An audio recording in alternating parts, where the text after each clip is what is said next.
I tell you what, North Carolina just put the offense in offensive. Gross.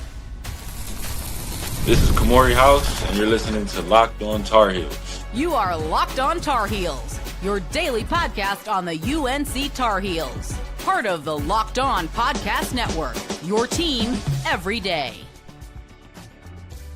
Hey there, it's Saturday, November 15th, 2025. Gross, what just happened? Welcome into the Locked On Tar Heels podcast, the only daily North Carolina show out there. I'm your host, Isaac Schade. You're joining me at the place to get your Tar Heels content every single day. It's all part of the Locked On Podcast Network, now the #1 sports podcast network there is. Thanks for making us your first listen or watch right after the game. And special shout out to all you everydayers, all the members of the Locked On Tar Heels Discord, and of course our insiders as well. Oh boy, North Carolina loses to Wake Forest 21-12. Check that. I'm sorry, the Tar Heels just called a timeout with 27 seconds left, and Wake scored 28-12. Bill Belichick with the blow-by handshake of Coach Dickert as it all ended. Tar Heels fall to now 4-6 on the season, 2-4 in ACC play, and this is officially a therapy session. Oh my. A therapy session. Maybe we should just talk about the women's basketball win instead. No? Okay, good. We'll unpack this. So here's what we do. If you're brand new to our live postcasts, we'll talk big picture stuff. We'll talk nitty gritty stuff in the game. We'll talk about what happens now moving forward and everything else. Here's the great news. As we dive into this game, North Carolina and Wake Forest just tied. They each scored 4 times. Congratulations. I'm sorry, what's that? Oh, Wake Forest scores were worth more than North Carolina. Is that how football? Okay, good. Okay, here's the bad news that I've just learned. While the teams tied by scoring 4 times, all 4 of Wake's scores were touchdowns equaling 7 points apiece, and all 4 of North Carolina's scores were field goals equaling 3 points apiece. Consequently, this game was 28-12. Yikes. And that, my friends, is the problem. Carolina was able to move the football in this game. They were just never able to move it across the goal line and score 6 points plus the point after. This offense is atrocious. It either can't move the ball at all, or it can move the ball but not get 6. And unfortunately, it's a combination of Gio Lopez just doesn't have it. He's either too slow with his decision making, like a whole host of things. But then there's the play calling of it all too. The combination of that equals one of the worst offenses in the entire nation. Yes, Gio threw for over 200 yards for the 3rd straight game, 201 yards, fine, whatever, but it's just not enough. Literally no touchdowns for Carolina in this football game, you guys. None. Now, some of that could have changed. We'll talk about a few things here in a second. And then the other thing is, I mean, you hit all your field goals and you're actually up to 18 points, and it's a 3-point game in the final seconds there. But 2 of the field goals were blocked. And so you hit 4. Let's stop and celebrate for a second. Reese Verhoff, 57-yard field goal heading into halftime. A North Carolina record. What? Reese Verhoff. And legitimately, though, Reese Verhoff has been a great pickup for North Carolina. And I tell you guys, that field goal, it just slid inside the uprights and just slid over the crossbar there. I mean, but hey, you know what? It counts just as much as knocking it into the seats. 3 points, 57 yards for Reese Verhoff. Great stuff there. But Carolina's offense, I don't know how many more things we can say about how bad it is. And about, it's literally pointless at this point to call for a quarterback change because now there are 2 games left. And hilariously, I've been calling for a quarterback change since game 1. Game 1. And it's not going to happen. There was weird clock management at the end of each half of this football game. At the end of the first half, part of the reason Verhoff had to kick from 57 instead of maybe, a 40-yarder or whatever it was, is because Carolina just wasted all sorts of time. And I get it. You're not wanting to give the ball back to Wake, but they're not going to score there.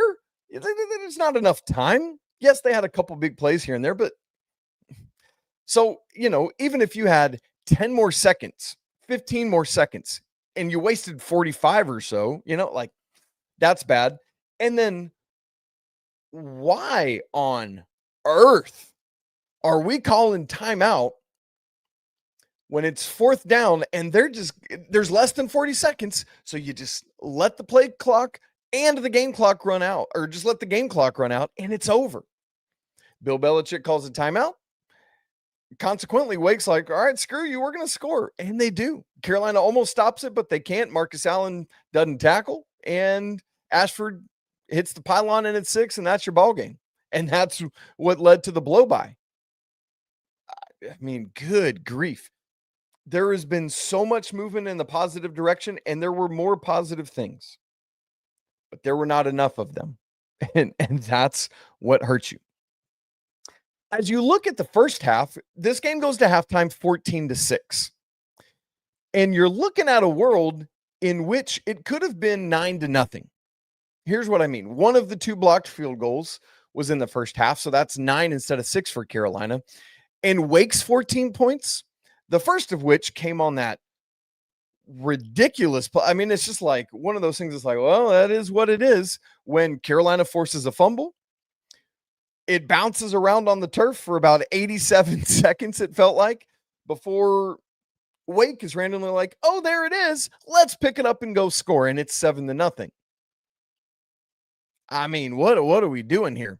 And then the other touchdown in the first half, which is going to take us to the next thing, is there were 2 calls in this football game, at least, but 2 in particular that were absolutely egregious, atrocious, whatever adjective you want to use. Oh my goodness. And the first of which was the one that ultimately led to Wake's second touchdown of the first half. It's 4th and 1 from the 36, and Wake goes for it, and Carolina stops him, right? Like everyone in our Discord's like, yes, way to go. You got the stop, turnover on downs. Everyone on social media is excited about it. I mean, because he was stopped short. But hang on. All of a sudden, they say it's a first down. And you go back and you listen to the replay, because my first thought was like, oh, it must have just been a bad snap. Let's review it, a bad spot. Let's review it, and then you'll have your first turnover, and Carolina's got the ball, right? But no, on the replay, you hear that there was no whistle blown for like stopping forward progress. Clearly, forward progress had been stopped. A couple seconds later, some Wake offensive linemen come in and push it forward. Even still, I didn't think he got across the first down line. And so it's either the whistle has to be blown because forward progress had been stopped, or secondly, a poor spot. Either way, Wake's given the first down, and then they go score a touchdown. Now, part of that is this. Yes, that is frustrating and annoying. But if you're the Tar Heels, if you're the players, your job is to let your coaches take care of all of that crap from the refs, and you got to go make a play. The problem is literally the next play, Carolina commits a questionable roughing the passer penalty, but it was called, and you can't do that. Eventually, Wake scores. So it's, yes, a terrible call, but then you got to bow up and you got to make plays, and Carolina couldn't. The second really, really bad call, there was a play in the second half. I think it was on a second down play. Maybe it was a third down play. Forgive me. I can't remember in real time, but it's a 3rd and 2 from the 34. And Jalen McGill, it's kind of in real time, I was like, I didn't even question. I didn't even think about it. It looks like he has a reception at the 5 or 6 yard line, and then you're in good shape. Well, then you realize, oh shoot, he caught that ball with his knees. Wow, what a catch, Jalen McGill. And it's ruled a catch on the field. Let's make sure we've said that. Referees go under the hood, and it is ruled incomplete. There was literally nothing in that replay to show you that that play should have been overturned. That is egregious by these ACC referees. Because, like, by rule, like, yes, he initially caught the ball, had it, and then, like, stuck it between his legs, between his knees. And yes, the ball touched the turf, but it did not move. There was nothing in a replay to show you that that ball moved. By definition, the ball can touch the ground so long as it doesn't move. And if that's true with your hands, that's true with your knees. So how do you make that call? I mean, what are we doing? Both of those. So Carolina then is back at the 34 instead of the 5 or 6. On the other one, instead of it being Carolina's ball, it's Wake's ball, and they go score their second touchdown. It's 14-6 at the half instead of 7-6. You know, like all of this kind of stuff. It's what are we doing? Now, despite those two calls, you still got to make plays on both sides of the football to try to win. And Carolina was incapable of doing so. And unfortunately, in this game, their defense was not able to be as big an impact as they were in previous weeks. And that's part of the issues too. That's what we'll talk about coming up in just a second. Right after I tell you about DoorDash. It's almost the weekend. Frankly, it is the weekend, and it's time to look back and crown this week's MVP on Who Delivered, powered by DoorDash. Just like you can win every Saturday with DoorDash Streaks, saving more every time you order, this player delivered when it mattered most. Let's break it down. For Carolina, it is the front court. We can't talk about anybody with football today. We got to go to the basketball front court combo of Caleb Wilson and Henry Vasar, who just continue to dominate game after game after game. They did it again last night against NC Central. When the pressure was on, they came through. Vasar and Wilson, no hesitation, no delay. And if you've been watching all season, you know that wasn't a fluke. These dudes are on a streak. And just like they delivered for the Tar Heels, DoorDash delivers your Saturdays. With DoorDash Streaks, you can save every Saturday you order, stack it up all season for up to $250 of savings, including $100 in DoorDash credits. Order this Saturday, keep the streak alive, fuel your game day only with DoorDash. Terms apply, and promo period is almost over. It just runs through November 18th. All right, as we get going, I'm pulling up the box score for those of you who want to see that are watching in real time. If you're listening back later, what's up to you guys? Go check out the box score on my Twitter feed. Also, I want to thank all of you for making Locked On Tar Heels your first listen of the day. And thank you for making Locked On the #1 sports podcast network in the world. Okay. The past several weeks, North Carolina's defense has been up to the task of being disruptive, of wreaking havoc, all of that stuff.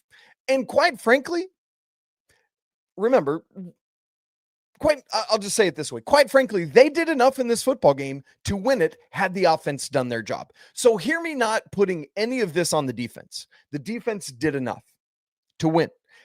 They just didn't wreak havoc at the same level as they did the past 2 weeks. Because when you think about it, yes, 4 touchdowns for Wake Forest. That last one is like, whatever. You let the clock run out and it doesn't matter. The first touchdown off of that freak fumble play, like, whatever. Even the second touchdown, they did their job. That should have been Carolina's ball. So all told, there's like 1 touchdown that Wake, like, that's actually on the defense. You know, like, so that's frustrating and difficult to process. But I thought a big part of it was the defensive line wasn't able to be as impactful as they had been in the past several weeks, right?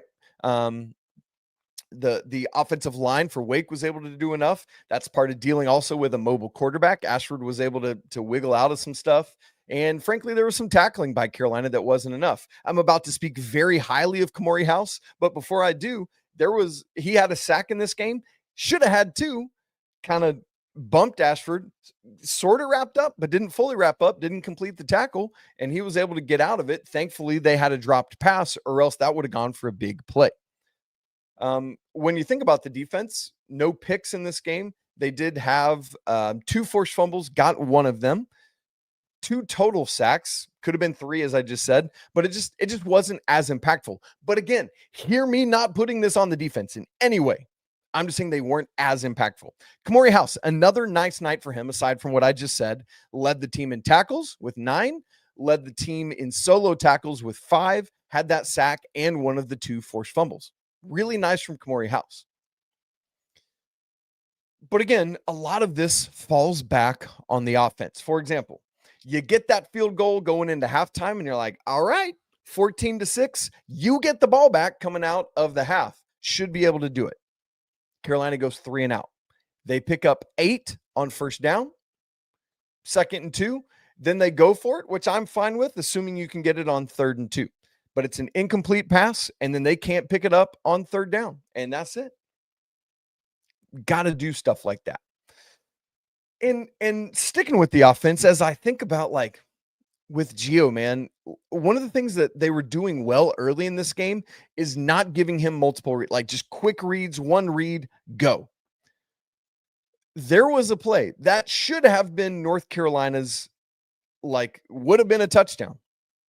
I think it might have been in that same possession as the bad call with the McGill catch that wasn't, apparently, where he had Pacor in the back corner of the end zone, and Kobe did a great job almost getting his foot down, but he couldn't quite do it, like just outside of the end line or the sideline. I guess it was like right in the corner. If Gio gets rid of that ball a second, maybe 2 earlier, which he could have, that's 6, man. Get rid of the ball. That's it. The other thing with the offense is it's funny. We've for so long been like, man, I wish we had a passing game. It's like Carolina leaned too heavily on that passing game tonight in this game. 24 rushing attempts that only went for 56 yards. And, you think, well, like, yeah, but all the sack yardage counts against you. Well, even if you don't account for the sack yards, Carolina still only had 67. I mean, got to have more of a rushing attack to win this game. Got to be more productive. That's it. And I mean, I guess, so 36 pass attempts to 24 rushing attempts. I think you got to keep the ball on the ground more. Carolina had some success. Benjamin Hall had some nice runs in the second half. Juju had a long of 9. There were moments, there were opportunities. The running game just couldn't do it. Something I love that Carolina did do offensively in this game was utilize Jake Johnson more than they have been doing, the tight end. It feels like, as you think back to the previous couple years when, the tight ends have been so critical to Carolina's offense, it's been pretty wholly absent this year. Jake Johnson, they went to him more, 7 targets in this game, 5 completions for 54 yards. And what I like about that is if you do more of that, that opens up more opportunities for your Pacor and your Ship and, the Green and the backs out of the backfield. All of that is possibilities, but just that they haven't been doing it more. Let's go to Jake Johnson more often. I think that's a thing that should be in your arsenal. Not very much on third downs in this game, 4 for 14 in totality. Carolina just not able to get it done there. And now, as you look for, we came into this game saying, okay, you got 3 games left. You win this one, and then you just got to win one of your final 2 to be bowl eligible. Unfortunately, as you know, didn't happen. So now here's what's ahead of you. You got to go host the Duke team next Saturday that just, quite frankly, what was the final score? Last I looked, they were getting obliterated by Virginia. I was trying to think of what adjective to even use there. But my goodness. Ooh, Georgia's up big on Texas early, 14-3. Wow. Okay. ACC scores. Oh, Miami trounced NC State 41-7. Georgia Tech, I don't know if you saw that. I was keeping tabs on that in real time. Just squeaked by Boston College late. Now Georgia Tech, regardless of what everyone else does, they control their own destiny. So if they win next weekend, they're in the ACC championship game. Yeah, Virginia doubled up Duke in Durham, 34-17. And by the way, Louisville lost again last night, so they're like done. They're out of the picture there. And so Carolina's next 2 games are against a Duke team that is really struggling now. They lost last week to UConn. They get blitzed by Virginia at home in this one. And then an NC State team that had a 4th quarter touchdown to save them from being blanked down in Miami. So look, you win those 2 games, you're going bowling. And I do not, frankly, you all, I don't know what to make of it. I feel like they could win those games, or Darian Mensah could just come into Keenan next week and just have his way. I don't know what to think of it. But all of that are possibilities, and we'll see what happens going forward. It's going to be very interesting to find out. All right, I want to get to your comments, questions, observations, see what you guys have over in the chat, and we'll have some of those conversations. Would always love to engage with you all in those, and then we'll get out of here and let you get on with your Saturday evening. All coming up in just a second. Right after I tell you about FanDuel. Y'all, the NBA is back, and there's no better place to get in on the action than FanDuel, the official sports betting partner of the NBA. Even if you missed the start of the game, or maybe you want to ride the hot hand, no worries. FanDuel has live bets on everything from who's going to score next to fourth quarter comebacks and more. Plus, you can even combine those live bets into a same-game parlay for a shot at an even bigger payout. It keeps every game exciting, especially when you got something extra riding on the game. Carolina, as I've been telling you, has jumped in front of NC State to have the third best odds to win the ACC regular season behind Duke and Louisville, and then NC State is right behind Carolina. You think the Tar Heels are going to jump ahead of Duke and Louisville? Go ahead, get in on that action, because right now, FanDuel is giving new customers, maybe just like you, $300 in bonus bets when your first $5 bet wins. So head on over to FanDuel.com to sign up and play your game with FanDuel, the official sports betting partner of the NBA. All right, I'm pulling up all your comments and questions on the other thing, in the chat. I don't know what we're talking about here. Man. Yes, all sorts of stuff about Gio. Sydney Wade asks, why doesn't he try those freshman QBs? I think some of this is that, in a way, yes, you're still playing for this year. You're playing for the hope of a bowl game. But I think that Coach Belichick is also playing with an eye toward next year, because Gio is on a signed a 2-year contract to our best understandings. And so there's a world in which it's like, let's rock with that. But also, and so to me, that tells me they think that Gio, with the experience of this year and with a full offseason, remember, he came after spring ball, they think he can be the guy. I don't agree with that, but we'll just have to see. My goodness. I'm not down with it. I just haven't seen enough from Gio, and he's not been doing it with his legs either. Like, it's just not there. Knights of Knee. By the way, unparalleled YouTube name, Knights of Knee. You had a comment in one of the basketball postcasts I just couldn't quite get to the other day. But man, I love your screen name. And this is one of my favorite all-time movies, Monty Python and the Holy Grail. So thank you for that. Knights of Knee says, thank goodness we have a kicker. And legitimately so. Reese Verhoff is a weapon for North Carolina. I mean, he showed it clearly and obviously tonight, but also throughout the season. And so the thing is, if you had an offense to pair with Reese Verhoff, you'd be in great shape. Unfortunately, the Tar Heels don't. And so this year, it's just like, well, Reese Verhoff is our offense right now. If you can put an offense together plus Reese Verhoff, I mean, just think about the Patriots teams with Vinatieri and that kind of stuff. There's a lot of possibility there that we'll have to see what can happen. Thomas Yancey says, I can't believe we're playing $10 million a year to have to watch this type of performance on the field. The offense is a total train wreck, and the defense just proved it is not as good as we thought. Yes, Carolina's offense should be able to do more this year. And I think part of that is they've been very stubborn with what they've done. I think there are some pieces that could do it. It's just that Gio's not the guy. To Thomas's point here, I think the defense is as good as we've thought. It's just 3 of those touchdowns aren't their fault, quite frankly. Because again, that first touchdown, there's no way that's on them. The second one should have been Carolina's ball, and the last one's not on the defense either. So, I can't blame the defense in this game. Yes, they weren't as productive overall as they've been in past weeks. But if the offense does their job, then we wouldn't even be considering that with the defense. So then part of this as well is that we wait ahead to see what North Carolina is going to have next year, because there is a world in which this staff is playing the long game and they're like, okay, we got to keep developing for this year. So we'll see. I hate to say wait till next year, but I think that is part of the issue here. And that's what that is. There's a lot of the comments are a lot of the things we talked about. So I don't know that there's anything else to say tonight other than to say, boy, that was frustrating. The offense is bad. The offense is so bad, but I don't think it has to be. But that's where we are, and that's what the staff's going to stay with.